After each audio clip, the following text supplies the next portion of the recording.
Alright. Hello, I'm Mr. Price and I'm here to teach you about secession. And if you're watching this, you should already have your map of the United States right here in front of you. So if you're not familiar with the term secession, secession is when one group breaks off from a larger group to form its own little group, you know.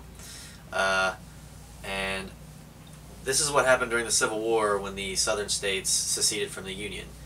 Oddly enough, about 30 years prior to the Civil War, the issue with secession was that northern groups in New England, abolitionist groups, were campaigning for New England to secede from the Union. But 30 years after that, it turns out that the South decided to do the same thing. The argument that a state is allowed to secede from the Union all stems from this thing called states' rights, which means that there's always been a huge controversy over how much power a state has in relation to the federal government.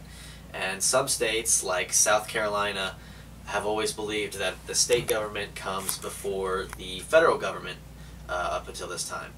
So when these states seceded, the main reason they seceded was because of this man, Abraham Lincoln. Here he is in black and white, one in color, and one from an unflattering angle showing he has a really large nose. Now, President Lincoln was a lot of things. He was a very successful wrestler when he was a youth. He was a fan of tall hats, long speeches, and most importantly, he was an abolitionist. And an abolitionist presidential candidate really upset the South because an abolitionist, you know, believes that slavery is not necessary for the country to reach its goals, but the South, the Southern economy pretty much ran on slavery at this point in time. So they were very offended when he got the presidency, and several states like South Carolina and Louisiana, Alabama, they just decided they were going to secede as soon as he was voted in. They didn't even wait for him to take office. Now, this is a map of the states who seceded and those that didn't.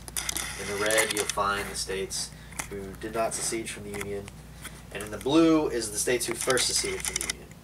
And these gray ones here seceded later on after the Fort Sumter incident, which we'll get to in a moment. And interestingly, these middle blue states here, Delaware, Maryland, Kentucky, and Missouri, they stayed with the Union even though they also still had slavery.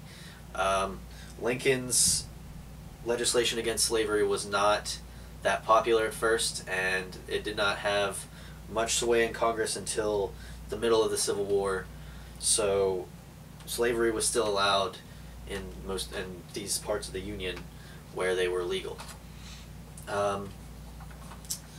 Now, the Fort Sumter incident that caused these four states to succeed, Virginia, North Carolina, Tennessee, and Arkansas, was about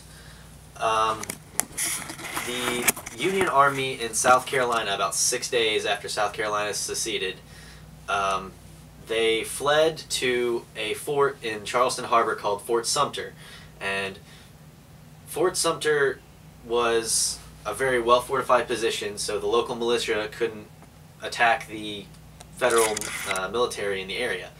But the Confederate military, as soon as they got organized, were trying to roust them out.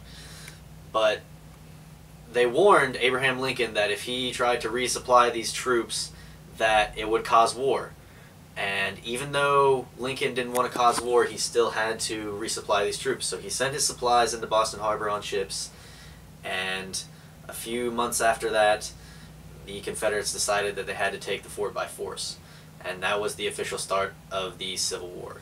That was the first conflict, technically. Now, we'll get into the real reason why the Civil War had to end in an actual violent conflict in the next lesson. But I hope you've learned a lot about secession, and I'll see you next time.